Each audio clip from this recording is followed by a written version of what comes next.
just want to let that beat ride. I love that intro beat. Shouts out Shay again for helping us out with that beat. Culture Punch Podcast. Thank you guys for tuning in. Let's get that dose of culture for you guys. I want to talk about something that for whatever reason I haven't talked about too much on this podcast, and it's pretty relevant right now. So let's dive into it. The NBA is officially back today, and it's officially back because the teams have started practicing. So I know you guys should already be aware of what's been going on down in Orlando and with the NBA. The NBA came together with the NBA Players Association to figure out if they can play in a safe space. The bubble was created, is what they're calling it. They're playing down in Orlando, and that's where you have your teams currently. There was talks about them possibly creating a bubble in Chicago just to be safe. That right now we haven't seen. They're in Orlando. At least there's still teams and players making their way to Orlando. Prior to this, I'm sure you guys saw the news that the Bucks had to shut down the practice facility because someone tested positive. Same thing with the Kings. So that's no secret. These are the things we're going to be discussing on today's podcast. But before I really dive into all of that, I want to talk about one serious matter that I thought was really cool, because another thing that kicked off today was the MLS season, the restart or that tournament. And one of the cool things is you had New England Revolution against Montreal Impact. Not very significant, I guess, in the teams playing against each other. But the cool thing about that was the manager for the Impact, Thierry Henry. If you guys don't know who Thierry Henry is, I don't know what to tell you. I mean, he's a legend. But he, in honor of, again, another man that you should know of, George Floyd, kneeled down for the first 8 minutes and 46 seconds of the match, just to make a statement. With all the talks that were going on and all the controversy surrounding kneeling, it seems like we are now in a society that is embracing that. How crazy is that? Like, how the tides have changed. I wonder how there's probably a lot of people right now out there that just want to say, I told you so. Right? They supported Colin and they just want to say, I told you so. It's not bad. And now they prefer it. And by they, I mean the world. But it was really cool that he did that. I thought it was really cool. And it wasn't anything that it was like drawing attention, because it wasn't like he was looking around to see where the cameras were or nothing like that. He was managing the game while kneeling. Right as 8 minutes, 46 seconds were done, gets up, continues to manage, doesn't look around. It was just a powerful moment. And it was really cool because maybe I'm the last person on earth to see this, but the Black Lives Matter shirt that he's wearing while doing it, black with gold lettering, whew, I want to talk about clean, man. But I wanted to shout that out, rest in peace, George Floyd. It's so crazy. We covered it on another episode, but it's crazy to think how much time has passed since he's actually passed away. And maybe a lot of us have moved on from the fact that this man lost his life. I know the cause is still alive. I understand that. I'm not talking about that. What I mean is simply the fact that George Floyd as a person, as a human being, is gone. Most of us have already moved on from that, or at least forgotten it, except for his family. And you got to think about that. Like, the family is still grieving. Meanwhile, we're moving on. Yes, they made him a martyr, or, whatever you want to call it. But I think it's really cool that that was the final straw and then we're moving forward. But it's just, my point to all this is just life goes on and it sucks. I've said this before. It feels as though we can't get a handle on, it's even hard to say, because I think of like the whole Kobe situation. Kobe passed away. It seems so long ago. And it seems like there wasn't a lot of talks about Kobe's passing up recently. And now that the NBA is coming back, I'm sure there's going to be some tributes and things like that. The ESPY Awards, I brought that up. The tribute that Snoop Dogg did at the ESPY Awards was amazing, but it's just cherish each other, love each other, because life hits, and it hits hard. It hits fast, man. So just wanted to give that quick thing before, we jump into it, and I got a little sidetracked, but I just thought that was important. Now, I mentioned the positive COVID cases with the Bucks and the Kings and how they shut down the practice facilities. If you guys have forgotten, Rudy Gobert was the first one to test positive for COVID after he joked around and did all that stuff, but that was ultimately what shut the NBA season down. I felt bad. I felt bad during that time, because there is a guy that's just joking around, has that mentality of joking around. I mean, I believe he's like 27, so he's not really old, and boys will be boys. A lot of people are going to hate that answer, but it's the truth. People do some things without really thinking at that moment, and then later realize the consequences, especially when, you could possibly have infected other people because you had a virus that you had no idea. But I felt bad because they were going in on him. His teammates were silently going in on him, and it was just really bad. It was like they were talking about maybe trading, and Spider didn't want to play with it. It sucked, man. It was crazy. But I felt bad for him. But that kicked off where we are today, and it was a lot of back and forth talks, and sports just couldn't figure it out. And that's why my hat goes off to WWE. They got a lot of crap for staying open, but they did it. UFC came back. My hat goes off to them. I haven't heard of any positive tests from their end in terms of someone who's been in contact within the facility or Fight Island. We know that Usman had to step in for Burns because Burns tested positive, but again, Burns wasn't around that all the rest of the fighters and staff and stuff. So they're doing a good job, and it's very stressful because that once, like the bubble in NBA, if someone gets COVID in that bubble, that's it. What are they going to do? What happens? What's the backup plan? I haven't read all the specs on what they plan on doing, but can you imagine if we get a little taste of it, and then all of a sudden, poof, just gone? That would be terrible. That would suck. That's why it's important to stay tuned to this podcast. I got something special for you guys that I want to bring to you guys, and it goes hand in hand. It's very relevant with what I'm talking about right now and staying up to date with trending topics. So check this out. I want to give a special shout out to MyFeed for partnering up with us to bring you this podcast. If you guys haven't already checked them out, you guys are missing out. For those of you that rely on Instagram and Twitter for your news, MyFeed is here to change your life. MyFeed will find all the important stuff for you, and no longer will you have to waste precious hours on pointless crap that Instagram and Twitter thinks you care about. When MyFeed, it brings you the most trending pop culture news without the in-your-face, I don't want you baggage. Just Google MyFeed or go to your phone's app store and search for MyFeed to download today. And for all you sports fans out there, MyFeed has got you covered as well. Go elevate your culture game and go check them out. Yo, I mean that, man. Go download the app. The interface is just amazing. It's very like right there. Like you log into the app and everything is there. Beautiful pictures, beautiful layout. It's very clean, crisp, modern. I love it, man. And here's the greatest part about it. Let's say you don't have Twitter, but you want to stay in tune with what's going on.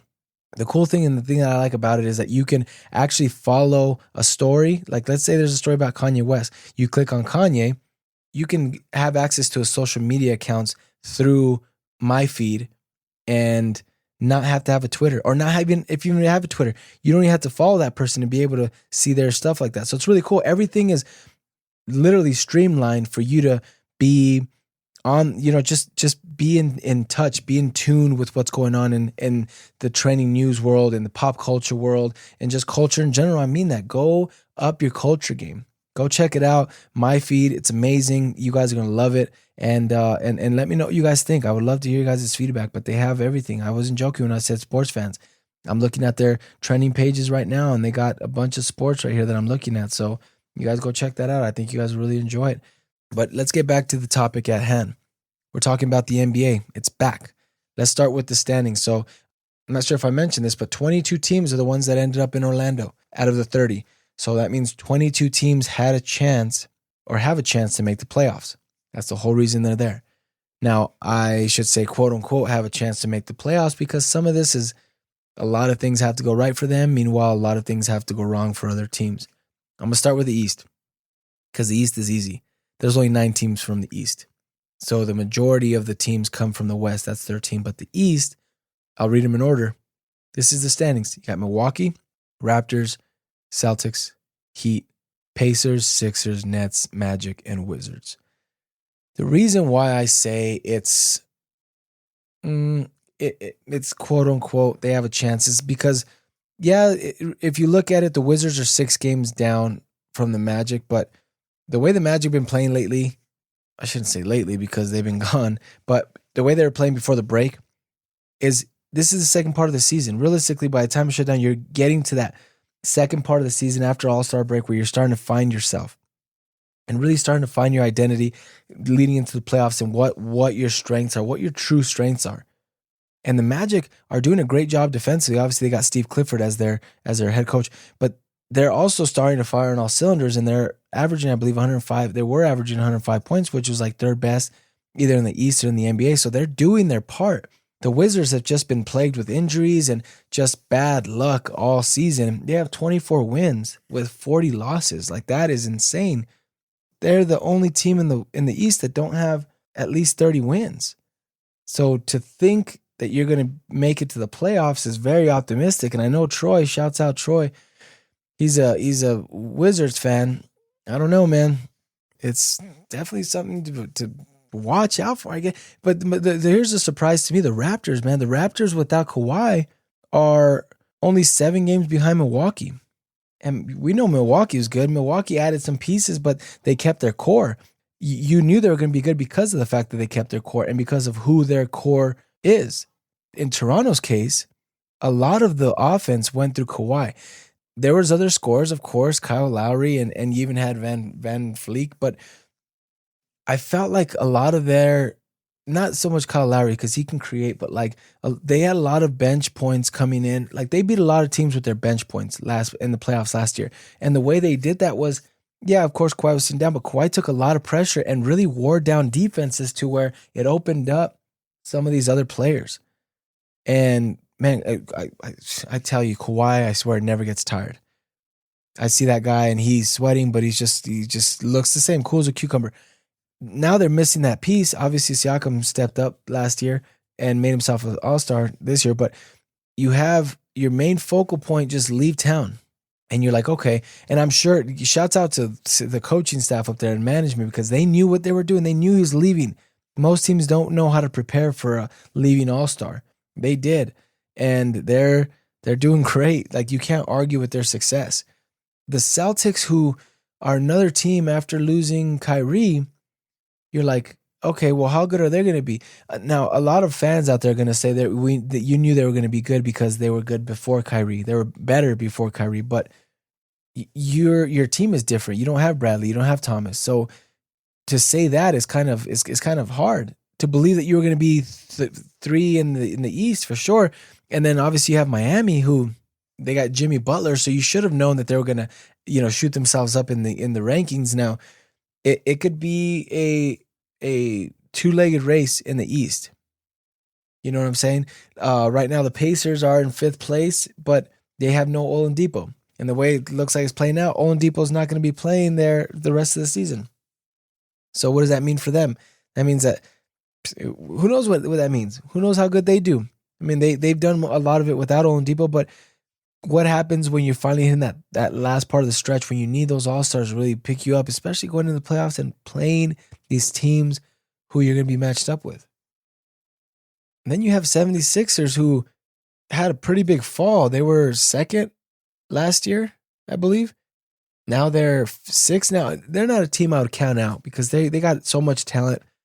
At any given time, they can find their stride again and then just pick up where they left off. So I'm not too concerned with what they're doing.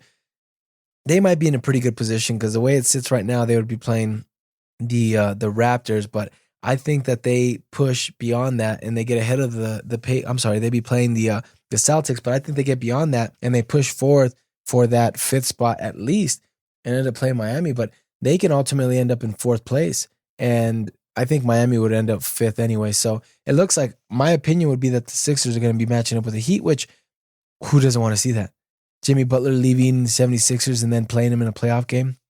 Ooh, Jimmy's going to go off, especially after all the stories that came out when he was straight telling, oh, look, I tried and talked to him and whoop-de-woo this, and they just weren't having it.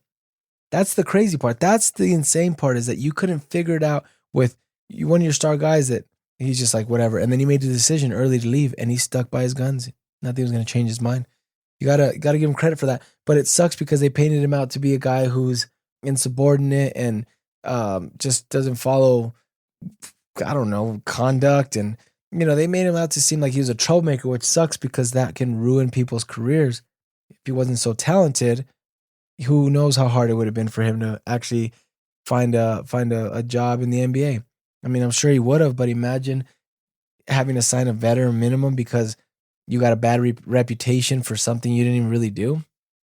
So I think that matchup's going to be interesting, and I see that happening. The Nets, on the other hand, they're a team that, I mean, we knew that they were going to be injured. Kevin Durant was going to be out pretty much all year. So here we are. The Nets have a chance to make a run. I mean, I don't see them getting past 7th because they're also 30 wins with the Magic. So they may stay where they are. I think they're definitely going to, I think we end up 8th. I don't see us ending up better than that, especially because the Nets just signed, well, this could be a downfall too. The Nets just signed Beasley and Jamal Crawford. So Michael Beasley and Jamal Crawford. So there was a joke that was like, they're going to have to make sure that these guys are wearing name tags because they got so many new faces on their team. And it's true. Now you got to incorporate these guys into your scheme, into your play this late in the year due to injuries and things like that, unforeseeable things that you just didn't know were going to happen.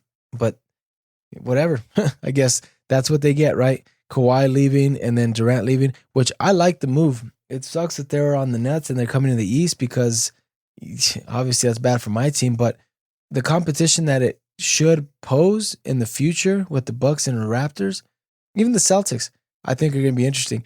And you have the Wizards, like I mentioned. Now, let's move on to the West because the West is where it gets really interesting. We all thought the Clippers were going to be the head honchos of the West, right? They were going to be the filet mignon of the steak. Turns out it was the other LA team. The Lakers, I mean, are you surprised? LeBron was hurt and out for a good portion of last year. So why would you believe that they weren't going to come back? One of the greatest players in NBA history wasn't going to come back and be LeBron and elevate his teammates. For people who argue out there, and I don't want to stay hung up too much on LeBron because my goodness, does everyone, ESPN, FS1, they all get caught up on LeBron, and they have when there's no sports, all the talk was LeBron this, LeBron that. So I don't want to get too caught up on LeBron, but is it any surprise? He got to the finals with the Clippers team that had who? Moon, Gibson, like we're talking about these guys, right? Ilgauskas, which, I mean, I guess he wasn't terrible, but he got to a finals with that team. He got to a finals with JR. I believe Shumpert was on that team too. You see what I'm saying? Like he can elevate his teammates by his play alone, and he draws so much attention. He just knows how to read the game. So he's definitely up there. There's a big thing about top 10, and there's people like have the top 10 all messed up, but LeBron's got to be on there. Come on. Hands down, he's got to be on there. But Clippers are in second place. Nuggets in third. Nuggets shouldn't surprise anyone either because the Nuggets did it last year in second place. Last year was the time where they surprised everyone. Not this year. Third place, it's looking really good. And then you got Utah Jazz in fourth. But here's how I feel about the Jazz, okay? The Jazz, to me, would be like the Bengals making the playoffs with Marvin Lewis as their head coach. You know that the Bengals, they had an the offensive was explosive and this and that. They're going to lose. They're not going to win. And even if they're up, they're going to blow the lead. So that's how I feel about the Utah Jazz. Rudy Gobert, Defensive Player of the Year, last year or the year before. They just can't get it right. Now, I know they were matching up against Golden State, and the Golden State was just explosive, and they were just firing on all cylinders, but the Golden State doesn't have a defense either. The games were ridiculously high. And Utah Jazz is still a fairly young team. They got some good pieces over there, but they have turmoil. Has that been resolved? We don't know. Utah Jazz is going to be one of those teams to keep an eye on. I think the majority of the teams that we're going to need to keep an eye on are really going to be on the West. Other than the playoff possibility of the 76ers and Miami, we're looking forward to the Bucks and the Raptors. I'm an Orlando Magic fan, but even I'm realistic. There's no way we're going to win out the East, right? So the Jazz, even though they're in fourth place, they can easily drop. And who knows what happened? Oklahoma being in fifth place with only one win less than them, they're a shock to me too. Who knows how they can continue to play? The Rockets in sixth, right behind them, and then Dallas in seventh, right behind them. All 40 wins. So the Jazz are 2 games away from dropping from 4th all the way to 7th. Now, they won't drop further than that because the Memphis Grizzlies, 32 wins, they're playing like they're in the East right now because of the way their record is. And they would have been competitive in the East they would have been in 7th place, actually. The Grizzlies will have to try to fend off the Trailblazers, the Pelicans, the Kings, and the Spurs. I don't see the Suns making a run. I only mention the Spurs because of Popovich. I think if anyone's going to come out and knock out the Grizzlies that may have a chance to make a series interesting against the Lakers might be the Spurs. And even then, I don't think they stand a chance, but I only give it credit because of the coaching staff that they have. You can't count out Popovich, especially in the playoffs. Like he'll surprise you, and I don't know why. And the Trailblazers, I'm focusing too much on the bottom. Let's go back up. I want to focus on the, like I mentioned, the Utah Jazz being the Cincinnati Bengals. We're going to skip down to the Oklahoma City Thunder because the Oklahoma City Thunder lost Russell Westbrook, lost Kevin Durant, and here they are with Chris Paul, Adams, and a bunch of other schmucks, and they're doing it. They're doing a good job over there. I can't lie. They traded Paul George for they have like 5 first-round picks for the trade for Paul George, and they got some role players, so they're doing good. They're going to come out on top, and if they get the draft right, they'll be in good shape. Now, this is the other interesting team to watch out for: is the Rockets. The Rockets, the last couple of years, have been pretty entertaining in the playoffs, and 2 years ago, they might have knocked out, or they should have knocked out, the Golden State Warriors, and they didn't. That was a crazy series. But the reason why I mentioned that the Houston Rockets are a team to really look out for is because getting Russell Westbrook this year, it's going to take you a while to figure out how you fit in the offense and getting readjusted to you and Harden playing together, because Harden was always a sixth man when he played with Oklahoma. So it wasn't like you spent a lot of time on the court together. I know when it came down to the fourth quarter, he was on the floor a lot, but now you guys are both spending a lot of time together. You guys are pretty much the faces of the franchise. And you're not meshing well at the beginning, right? You're still trying to find your footing, you say. But man, 2020 for Russell Westbrook, he found it. It took him half the season, but he found it. For those of you that don't know what I'm talking about, he in 2020 is averaging 31.7. So before the break, before COVID hit, he was averaging 31.7 points per game. Top 5 for points per game averages in that span in the NBA. So he's finding it. So what does that mean? What are they going to do in the playoffs? They've had some power. So Gordon has been falling off lately. Gordon, when he was really helping out, that's when they were making those runs against like Golden State, and they were looking dangerous. So if you put a Robin to James Harden, or shoot, you have 2 Batmans, it can happen. Because as it stands right now, if they're in 6, they would match up against the Denver Nuggets, which would be a great series, by the way. They would have to deal with Jokic and that style of play. And they have a lot of young players over there in Denver too. And they have a special system. They have like the players they have work for them. They don't really make trades and things like that because they found the players that fit for them. I'm sure there's going to be players that leave and things like that, but the Nuggets have done a really great job, in my opinion, of finding their squad and their top 3. Now, can they get them a championship? It's going to be hard, right? But you believe you have the pieces, you believe you have the front office, you believe you have the coach. You have to believe in that through and through, and you have to hope that your players understand that you back them or feel that, and give 100% and hope that their efforts are enough. I don't know. I think there's a lot to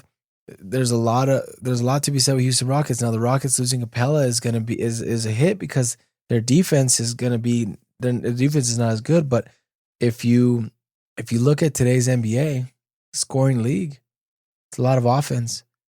Defense used to be a main focus. Now it's, can you outscore the other guy, which was always, I guess, the point. But you see my point as well, I'm sure. And the Dallas Mavericks being right there with 40 wins as well. And the Dallas Mavericks, they're finding their footing too, man. They're looking good. if Luka Doncic can find his 3-point shot, I think the Mavericks can compete with anyone. Because I think Luka's averaging somewhere between 25 and like 31% from three this year. Takes a lot of threes, right?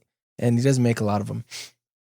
That's the one weakness about his game is his 3-point game. Now, if he improves on that, especially heading into it, that confidence, everything, that dynamic, he's one of those players that's hard to guard at his position, and he's a great talent. Good shooter. He's a surprise to many, not a surprise to Corey. Corey called this guy before he even made it to the league, and it was a shock because I didn't even really know about this guy. But he's definitely got our attention now. And the Mavericks, I mean, are set with him and Porzingis. They're set to really, really make a splash in the West again. And then the 8th seed just seems like irrelevancy. It seems as though whoever's in the 8th seed. Now, Memphis has done a pretty good job with their with Jay Morant and their young squad and really building a culture down there. That's what's missing for Memphis is they don't have a culture anymore. But so they're doing a good job building it. Now, the problem is that you're building it and you're finding that culture and you're finally starting to get those first couple baby steps in with that culture in your squad. Meanwhile, you're facing the dangers of, like I said, the Mavericks, the Rockets, the Thunder, Jazz, Nuggets, Clippers, Lakers. It's just too much. That's why I think it's irrelevant. And if they happen to not be there mentally and they lose, they drop some games and end up knocking themselves out of the 8th seed, because that's the only way I can see it happening. What's Portland going to do? Portland's the same way. Portland is like Kirk Cousins in the playoffs before he joined Minnesota. He'll get you there, but he's not going to win. And then what? Portland Trailblazers are, man, they're such a disappointment when it comes to the playoffs because they have talent at McCollum and Lillard and, you know, they sign up Melo, but they have pieces in place to be, I feel better, but I don't know what's missing. I don't know what it is with them. It's just playoff time. Everyone steps up their game and things happen. And usually Portland's right around the 5 seed. So, I mean, it's not too much of a shock to see them drop as bad as they have. But I don't know. What are they going to do? New Orleans Pelicans. That's the Laker B team from 3-4 years ago. So you have all these ex-Lakers over there. And Zion, of course. And again, you're still trying to find your footing, your culture as well. Memphis beat you to it. They have more wins than you. Unless they fall, I don't see you guys making a run. And if anyone, like I said, is going to make the playoffs from these teams, it's going to be the Spurs or the Trailblazers. And I think that goes down again to coaching. The Kings, I don't know if what's his name, Luke gets them past that hump. I don't see it. I don't know. The Suns, they're the Suns, you know. I don't know why they're even there, but they are. They're there. They're the 13th team. So there's your standings. But you want to hear something else that's crazier? This was crazy. Okay, so this was just released today. And they said that they are really serious about social distancing. They're taking it very serious. How serious? So serious that they have these devices that they wear on them at all times that if they get too close to someone, will start flashing uncontrollably. And if they're even closer than that, it starts beeping uncontrollably. And that is to annoy the heck out of you. So that way you what? You guessed it, practice social distancing. I guess a reporter went into one of the practice facility or the practice facility today and sat in on a practice. And she said the people trying to avoid each other was insane. Maybe one of the craziest things. And if you really think about that, you sit there and you think about how far we've come with this COVID thing. We have sports and the crazy lengths they have to take to not be close to each other. It makes me wonder, what are the games going to be like, right? If in practice you're trying to practice social distancing when realistically you're going to be in the same building together for a while. You guys are going to be practicing together. I'm sure you guys aren't all in one room in a hotel, but I'm sure you guys probably aren't all on the same floor. People are going to be bouncing around, which brings me to my next point is the lounge area for the players is actually really nice. They have chairs, a single chair, I should say, set up in front of what looks like 65-inch televisions for them to game on and stuff. And they're separated, I would say at least 8 feet. And then you have like ping pong and they're next to the ocean, it looks like, or at least the lake down there. And They have a nice little setup, right? They got some trees and some things like that, but it's obviously not home. No one really wants to be out there. There's a lot of people that don't want to go out to Orlando and play. There's a lot of people that didn't want to restart. But as Sportsway would have it, what are you going to do? You have to play. You want your money, you have to play. There's not a lot of talks about that, but I'm sure people are like, I was guaranteed X amount this season. That means that I get X amount a week, and you cutting me down. You cut me down like $2,000, man. What the hell? It's like, yo, you understand that portion of it comes from ticket sales, concession, et cetera, et cetera. If we're not playing and we're not open to the public, we're not getting paid. You're not getting paid. So what do you expect? And again, I haven't heard anything about this, which is weird because I would expect to hear things like this. But the fact that you haven't is even crazier to me, at least. But I don't know, man. The NBA is going to be really exciting because there's so many things that are going on that are just so many moving pieces that we don't know what's going to happen. But I pose a question to you guys. What happens if there's a COVID case within the first 2 weeks of him starting? What happens then? Like, realistically, I want to know, because to me, they're going to shut down. And then what happens? What happens if they shut down? Do they try to finish the season again at a later time? Would the NBA Players Association agree to that? Like, what happens? What happens to a team that has a chance to win a championship and then it gets cut off from them, so that chance is gone? Think of it like this. Imagine, most of you guys saw The Last Dance, I'm sure. Imagine Jordan's Last Dance in 1998. As good as they were, something happened and they canceled the season. Phil Jackson was already going to leave. Michael Jordan was going to leave. Scottie Pippen was unhappy. He was already going to leave. Rodman was gone. So regardless if the season would have continued or not, that would have been it. That would have been the end. Do we want that story for these teams? No, we don't want. That's why the asterisk, if people are on social media are saying, oh, the asterisk this and the asterisk, like there should be an asterisk by the champion. It's like, are you dumb? Why would there be an asterisk? They played their games. They you know what I'm saying? Their records up to this point hold up. Yeah, they had to take a extended break, but they're coming back to do it with no fans, and they're gonna play. I mean, they got practice, what they're calling preseason. I mentioned the practice schedule, but they got preseason starting July 22nd. Orlando Magic versus the Clippers. They got preseason games. They're going to go all the way till July 30th, which is the start of the actual, or the restart, quote unquote, of the season. And they're giving us a good matchup. Not the first game, but the second game, the Clippers and the Lakers. Right off the bat, they're giving us a good matchup.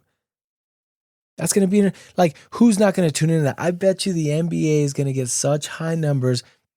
It's on a Thursday night. Right now, I can't even tell you what else is on a Thursday night, but nothing else is going to matter this Thursday night. And I'm curious, and I wonder if they're going to do some kind of tribute to Kobe Bryant, being that it's the first Laker game back. Now, I don't think they would, because they're not an actual playing in LA, right? They're not. It's not at the Staples Center, but I wonder if there's some kind of remembrance still, because again, man, it feels like so long ago and it just happened. But then the games continue. They go on Friday. You have 2 games that first day on July 30th. And Friday you got 6 games on Friday. So they're continuing. They're gonna do it. They're gonna try to do it at least. But what happens? And do we lose our faith? If COVID hits and it goes away, do we lose our faith? And then where do we turn? People have been really heavy on UFC, and UFC has gotten some controversy for continuing, just like WWE. But they've done a phenomenal job. And Dana White, the thing I love about Dana White is he shows you the insides of how they do their stuff. If you follow Dana White, he'll show you that, like when he goes through testing and the extensive measures they're really taking, because they understand that the first case they get that can possibly infect numerous people, done skis, regardless where they're at. Done. So they're being cautious. But then what? Baseball is returning, but baseball, man, it's been such a tug of war with baseball that baseball to me could be one of those sports that could easily, like that, go away. And again, that's because they struggled to figure out and finish playing. They did 80 games and 60 games, like they kept going and going, and they finally settled on it. But I don't know. I think that if any sport shuts down, it's going to be that one, which is so insane because if anyone's practicing social distancing, it's baseball players, other than when they're in the dugout. But when they're on the field, 6 feet, that's easy. NBA, close up. UFC, obvious. Football looks like it's going to happen. Man, if we end up seeing like sarcastic ball, for those of you that don't know what that is, that's a sarcastic football made up by South Park. If this stuff keeps going, I think the NBA, being as greedy as they are, will play some kind of flag football or sarcastic ball kind of game, honestly, because the season must go on, right? They must make their money, especially because there's a lot of high price tags. I didn't bring up Chiefs and Mahomes because the whole world knows about that. I could say that for a later podcast because I have so many thoughts on that. Everyone's talking about, oh my gosh, this and that, blah, blah, blah, blah, blah. Look back to the last 5 quarterbacks that signed a 5-year deal and see who those names are. And do your research. Don't just look it up and say, oh, well, yeah, they sucked. Not at the time they signed those 10-year deals. And you'll see what became of them. And it's crippling. That's just too much money. There's no way. Mahomes might turn into Aaron Rodgers in terms of not having weapons. But I'm getting too much off topic. This whole podcast is going to be about the NBA. I wanted to discuss NBA. That's it. Let's see what happens. I want to see if it continues. I'm excited for basketball to return. NBA is amazing. It's going to be a good outlet for me personally, but I think for many of you out there as well. And I think it's just going to be nice to see something different than what we've been seeing. Slowly we're getting our sports back. A lot of people are really into baseball once that comes back. But to me, baseball is about the experience. So not being able to watch it is kind of right. Doesn't mean I'm not excited about baseball coming back. Hockey, when are those playoffs coming? Right? Like NBA, we're almost there. Playoffs are almost there, and that's what I think people need to be anticipating and being excited about. Is that these playoffs are around the corner. But then I go back to my other point. Man, if something happens, and let's say they're 2 games away from the playoffs and they shut it down, that's just teasing us, man. It's just dangling in our faces. But I don't know. I want to thank you guys for tuning into this episode of the Culture Punch podcast. I want to thank the sponsor of this podcast, MyFeed. Again, I can't say this enough. Go check them out. They're amazing. Their interface is just super smooth and super easy, and everything's very visual. So I think you guys are really going to like it. If you guys have your apps already, I would highly recommend you checking this out because this can easily replace the apps that you're using. Why search through all your Facebook and Instagram and Twitter for all those feeds that you might not even be trying to hear? But here you go. You can get everything you want. Get your sports, you can get your culture, you can get your celebrity, you can get your fashion is on there, you can get business, you can get politics, you can get so much. So go check it out. Go check them out. Big shouts out to MyFeed. Thank you guys. And as always, thank you guys for tuning into the podcast. Make sure you guys follow us on Instagram and Facebook at Culture Punch Podcast. And make sure you guys go follow us on Twitter at Culture_Punch. Thank you guys for considering this podcast for all of your culture needs. It's been a journey, and I love you guys for it. Thank you guys. Thank you guys. Thank you guys. We're out.